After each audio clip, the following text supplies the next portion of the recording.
Mungkin aku mikirnya lebih ke aku tuh nggak bisa ngasih apa-apa loh. Selama ini aku dibiayain hidup kayak gini, kayak bener-bener enak lah. Habis itu kayak gitu, itu tuh aku kayak nggak pernah ngasih apa-apa. Jadi aku mikirnya ya udah, orang tua aku tuh seneng loh waktu aku bisa ngafal ini, bisa ngafal gitu kan. Habis itu jadinya aku termotivasinya ya Biar ya ngasih cuma yang ini, terbaik cuma gitu. ini yang bisa aku kasih kayak Iya. gitu sih.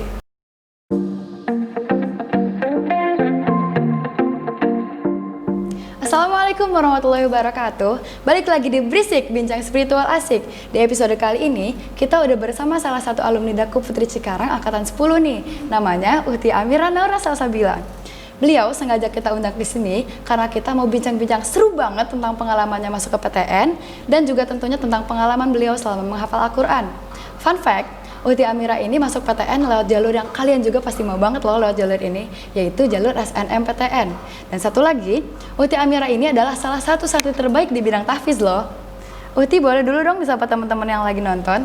Oke, halo, kenalin nama aku Amira Naura Salsabila, biasa dipanggil Amira dan aku dari angkatan 10. Oke, sekarang kita langsung aja bincang-bincang seru tentang masuk PTN dan pengalaman ngafal Quran ya, Ti. Oke. Uti boleh diceritain dong bagaimana proses Uti bisa masuk ke PTN dan mungkin bisa diceritain juga apakah ada hal yang Uti lakukan atau seperti doa hingga bisa Uti keterima di PTN yang Uti mau gitu? Oke, jujur ya, kalau misalnya PTN, aku itu benar-benar nggak niat sih. Soalnya aku tuh emang disuruh orang tua aku buat ngabdi kan. Jadi kalau buat PTN itu aku cuma hoki kayaknya. awalnya itu waktu pengumuman buat santri yang boleh daftar SNM, itu tuh aku waktu diumumin kayak, masa sih? Soalnya aku tuh noob banget lah kalau akademik. Nah, habis tuh waktu udah mutusin buat beneran daftar, itu juga aku milih jurusannya itu kayak ya ngasal gitu lah ya. Awalnya kan aku yang pertama itu ilmu komunikasi, habis itu yang kedua baru manajemen. Nah, aku tuh keterima di pilihan kedua dan itu aku nggak ekspektasi sama sekali sih. Soalnya ya itu aku emang disuruh buat ngabdi kan. Nah, waktu pengumuman aku juga nggak berani buka. Jadi yang buka itu kakak aku dan itu kakak aku lihat kan. Habis itu, ih keterima. Aku tuh benar-benar masa sih? Habis itu langsung aku lihat beneran keterima di pilihan kedua. Habis itu udah deh. Nah di situ baru masa sih nggak ngabdi. Soalnya kayak beneran di pikiran aku tuh cuma ya udah ntar bakal Nyoba-nyoba ngabdi doang gitu kan ya. dan cuma nyoba aja sih gitu. Oke, kalau sekarang Uti lagi sibuk apa aja nih, Ti? Kalau buat sekarang sih kayak paling cuma kuliah, Zoom gitu ya, tugasnya itu banyak banget sih. Habis itu apalagi aku kan ini linjur ya, aku lintas jurusan. Awalnya kan aku IPA terus ke IPS. Nah itu bener-bener adaptasinya banget sih. Soalnya kalau misalnya di semester 1 itu tuh bener-bener pelajaran dari kelas 10 sampai kelas 12 tuh dirangkum jadi satu gitu loh di semester 1. Dan sedangkan aku kan bener-bener nggak ada basic. Nah jadi tuh benar-benar berusaha banget sih buat nyamain di teman-teman kan. Nah kalau misalnya buat organisasi paling aku ikut UKM itu unit kegiatan mahasiswa. Aku promosi dikit ya. Kalau misalnya di UNER itu tuh ada beasiswa buat mahasiswa yang bisa ngafal gitu. Jadi kayak 5 juz per semester. Dia tuh bebas UKT satu semester itu dan UKT di UNER kan lumayan gitu ya, jadi enak sih. Habis itu akhirnya aku udah nyoba daftar dan aku udah setor dikit gitu. Terus aku juga daftar di organisasi yang webs, itu tuh isinya anak-anak yang punya usaha gitu. Dan kebetulan aku kan jadi ini ya mulai bangun usaha gitu, bisnis dikit. Aku promosi nih.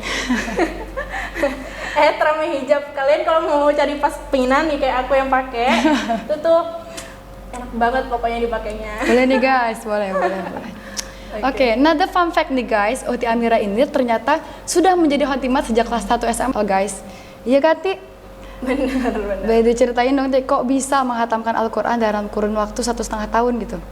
Sebenarnya kalau ngafal itu aku baru banget ya, kalau di SMA itu baru ngafal. Soalnya aku cerita dikit, waktu SMP kelas 3 nih kan ada ujian praktek gitu ya agama.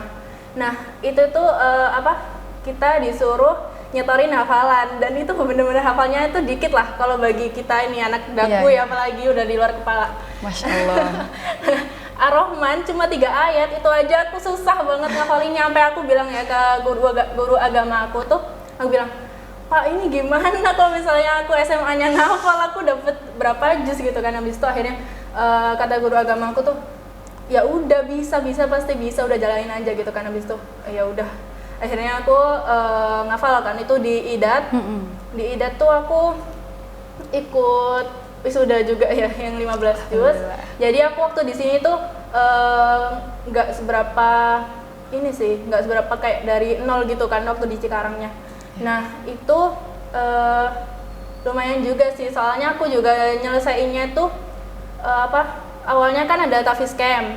Nah setelahnya tuh baru aku selesai sih, bukan waktu Tafiz Campnya. Jadi gitu.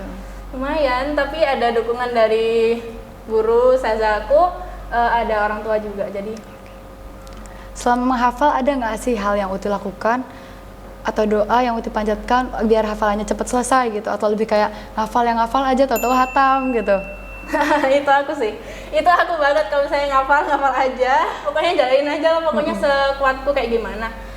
Jujur kalau misalnya aku dikasih target, itu aku tuh malah mager gitu loh, kayak males. Jadi aku tuh sekuatku aja gimana. Ngalir aja gitu ya? Ngalir aja. Kalau misalnya kebetulan usaha aku juga nggak seberapa nuntut gitu loh. Jadi kayak, ya kamu dapatnya berapa, ya udah kayak gitu kan. Apa hal yang Uti rasakan sebelum dan sesudah menghafal Al-Quran nih? Ada nggak sih pengaruhnya terhadap hidup Uti atau orang tua atau lain sebagainya gitu? Mungkin kalau misalnya sebelum aku hafal, itu tuh kayak misalnya kita tuh khawatir gitu loh. Besok kita bakal jadi apa ya, di masa depan kita bakal kayak gimana gitu kan. Kalau misalnya udah ngafal, mungkin kita lebih tawakal gitu, kayak udah tahu gitu loh. Kalau misalnya apa yang ada di masa depan kita tuh udah ada takdirnya, udah ditulis gitu. Jadi ya udah jalanin aja kayak gimana. Nah, kenapa nih Uti bisa termotivasi untuk bersekolah di Darul Quran Putri Cikarang ini nih, Ti? Motivasi sekolah. Oke, kalau misalnya aku di Daku, bukan keinginan aku sih itu. Kayak dari orang tua aku kan. Apalagi orang tua aku tuh suka dengerin ceramahnya Ustadz Yusuf Mansur. Jadi aku tuh dulu pengennya di negeri, soalnya kan SMP aku negeri ya. Nah waktu itu mama aku benar-benar gak ngebolehin sama sekali, sampai aku tuh, ya Allah aku pengen di negeri loh, ini gitu. Kenapa aku tiba-tiba disuruh pesantren. Habis itu akhirnya aku nggak dibolehin daftar di negeri sama sekali, jadi aku nggak ada kesempatan gitu loh buat aku daftar di negeri. Jadi aku benar-benar di Daku doang daftarnya, dan keterimanya juga di sini doang. Akhirnya ya udah sih, terima aja gitu ya, jalanin. Oke. Menurut Uti, apa pengaruhnya orang tua terhadap proses Uti dalam menghafal Al-Quran? Atau ada nggak sih suatu hal yang Uti lakukan kepada orang tua Uti hingga Uti bisa menyelesaikan hafalan Uti dengan cepat gitu? Kalau pengaruh orang tua ya pengaruh banget lah pastinya. Soalnya kita kan dapat motivasi pasti dari orang tua. Kayak misalnya kita tiap minggu nelpon gitu kan, pasti orang tua tuh ngasih motivasi gitu lah ya. Abis itu ada nggak sih suatu hal yang Uti lakukan kepada orang tua biar hafalannya Uti cepat selesai? Kalau misalnya itu mungkin nggak kayak gitu ya, mungkin aku mikirnya lebih ke aku tuh nggak bisa ngasih apa-apa loh. Selama ini aku dibiayain hidup kayak gini, kayak bener-bener enak lah. Habis itu kayak gitu, itu tuh aku kayak nggak pernah ngasih apa-apa. Jadi aku mikirnya ya udah, orang tua aku tuh seneng loh waktu aku bisa ngafal ini, bisa ngafal gitu kan. Habis itu jadinya aku termotivasinya ya biar ngasih yang terbaik ini, cuma ini yang bisa aku kasih, kayak gitu sih. Adakah suatu kebanggaan atau reward tersendiri buat diri Uti saat Uti menjadi seorang penghafal Al-Quran, dan kenapa?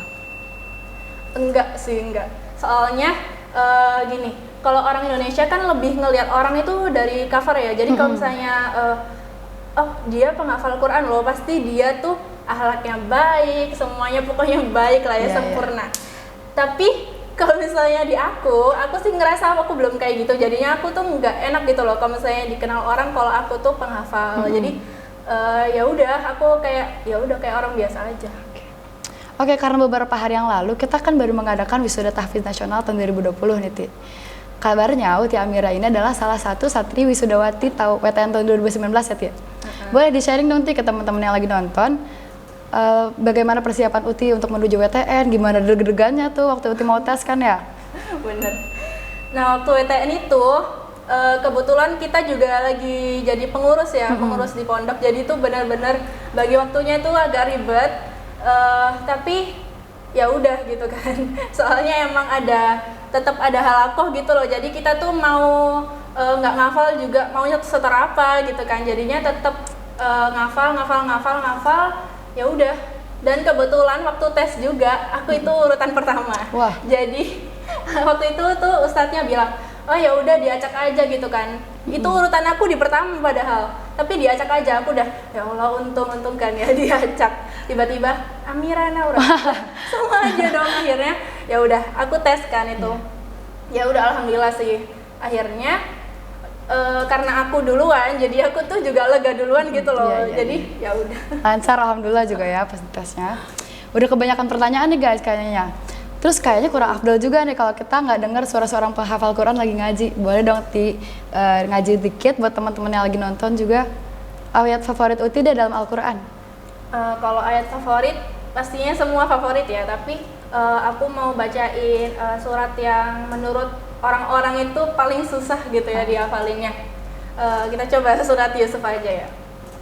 Oke. A'udzu billahi minasyaitonir rajim. Bismillahirrahmanirrahim. Alif lam ra. Tilka ayatul kitabil mubin. Inna anzalnahu Qur'anan Arabiyyan la'allakum ta'qilun. Nahnu naqussu 'alaika ahsanal qasasi bima awhayna ilaika hadzal Qur'an wa in kunta min qablihi laminal ghafilin. إذ قال يوسف لأبيه يا أبت إني رأيت 11 كوكبا والشمس والقمر رأيتهم لي ساجدين قال يا بني لا تقصص رؤياك على إخوتك فيكيدوا لك كيدا إن الشيطان للإنسان عدو مبين صدق الله العظيم. Masya Allah. Oke, as usual, sebelum kita tutup podcast kita kali ini, kita mau tahu dong quote of the day dari Tia Amira nih. Apa quote yang selalu membangunkan semangat Uti selama ini? Oke, quote of the day ya. Kalau misalnya aku benar-benar ngikutin Ustadz Yusuf Mansur banget sih. Jadi itu kata Ustadz Yusuf Mansur itu selesaiin dulu Quran, ntar Quran bakal selesaiin semua impianmu. Oh guys. Baik, mungkin itu saja podcast kita kali ini. Semoga bisa memotivasi teman-teman semua mungkin yang mau masuk PTN, dan juga semoga bisa memotivasi teman-teman biar lebih bisa semangat dalam menghafal Quran dan murojaahnya. Tunggu podcast kita selanjutnya. See you next time and wassalamualaikum warahmatullahi wabarakatuh.